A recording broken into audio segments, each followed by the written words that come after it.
Mike in Montclair, what's up, Mike?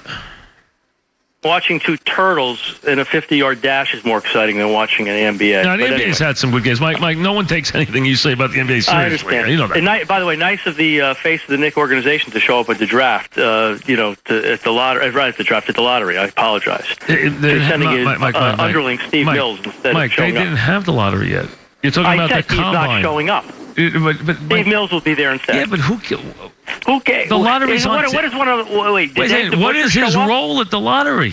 What is his role to represent the team that he created is actually in the lottery? Some teams send mascots or kids.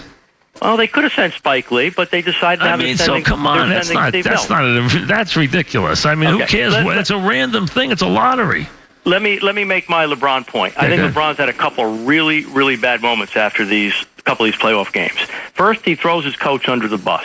Whatever happened to keeping things within the family, whatever happened to having your coach's back, the guy had a bad moment, strategically, and the first thing LeBron does after the game is tell the world that he changed the play on his head coach, who's vulnerable to begin with.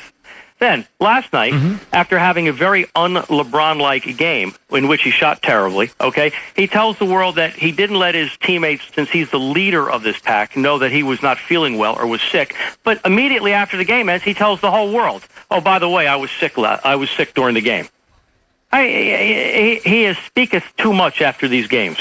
Don't disagree, but as long as he keeps leading his team and winning, doesn't matter. So I agree with you. He didn't need to tell everybody he was sick last night. Maybe he was alibiing for having a bad game.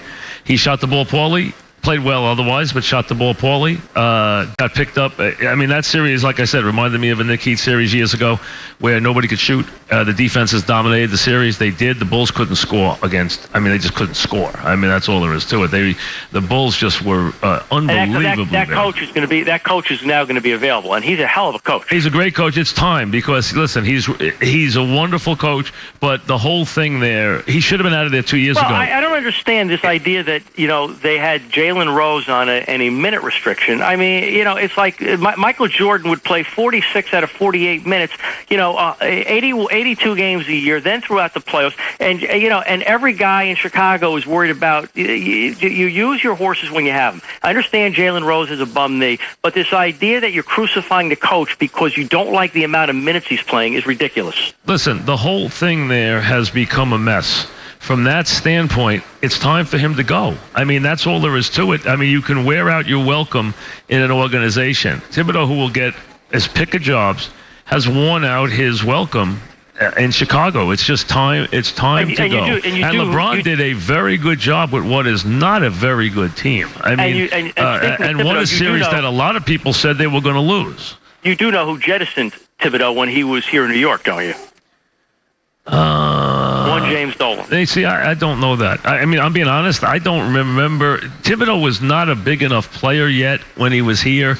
He was talked up as a promising assistant, but he wasn't going to stay once Van Gundy left. I mean, it wasn't going to happen. I mean, you realize that Phil Jackson traded this year. And I'm not a J.R. Smith fan, but J.R. Smith and Shumpert, you know what he traded him for? Essentially an eighth grader.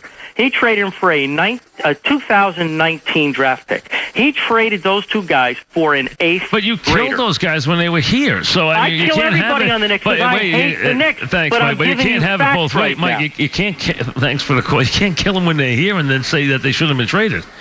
You can't have it both ways. You can't tell me, oh, you know what? I'm killing them when they're here, but now that they're gone, why did you trade them? I don't know how that works. Listen, Shumpert can play. J.R. Smith can play a little, though he's a little crazy. Hey, that team's not very good right now. It's not very good, especially with Irving hurt. If he gets that team to the finals, he did a good job. I don't think he'll win the final with that team, but you never know. It could happen. You never know. Drew in New York City. What's up, Drew?